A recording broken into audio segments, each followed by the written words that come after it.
Hey Lucas, good day. So we will be discussing another topic which is about the presentation for payment of the negotiable instrument under sections 70 to 88 of the negotiable instruments law. Okay, so let's have section 70. Effect of want of demand on principal debtor.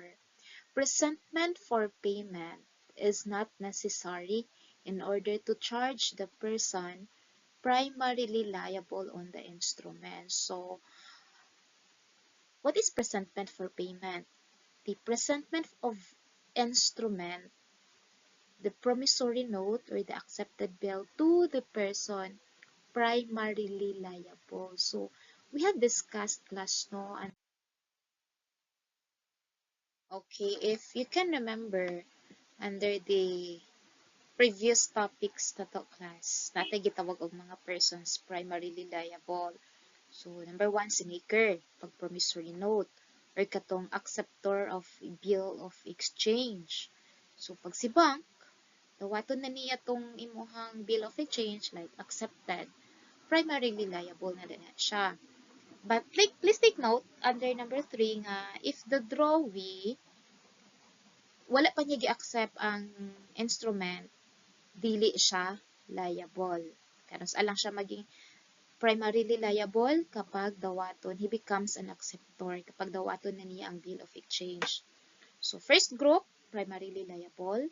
Second group are the person secondarily liable. Kinsa man to siya? Kinsa man to sila si the drawer of a bill.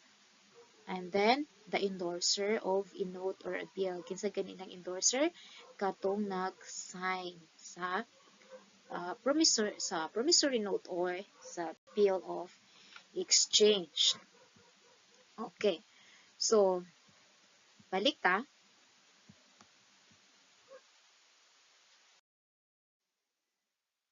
So, dili necessary ang presentment for payment aron ma-chargean ang mga persons primary liable sa instrument. However, if the instrument is by its terms payable at a special place, and he is able and willing to pay it there at maturity. So, for example, at the residence of the maker. Payable, so gibutang dito na sa note, payable at the residence of the maker.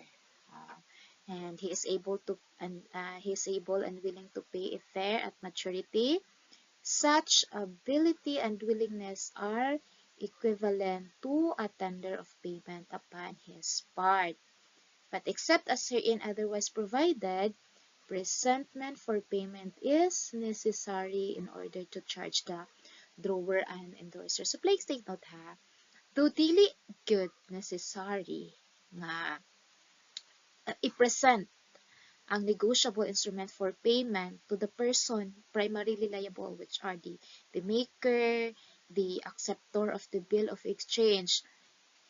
Apan necessary na siya nga ma-present sa ilaha para ma-charge or magiging liable ang person secondarily liable. Kinsa man to sila kato si drawer and endorser. So, balik ko na to. Na kay negotiable instrument, dala-dala ka. At yun, kinahanglan nga ipakita nimo ng negotiable, dalahon nimo ng negotiable instrument nimo dito sa maker. However, kailangan nimo siya para makabayad si maker. However, kailangan nimo siya i-present first sa maker para maging liable si drawer and endorser. So, gibutang diri not necessary to person primarily liable. Holder can sue the maker or acceptor although no demand has been made as soon as the date of payment has passed without the instrument being paid.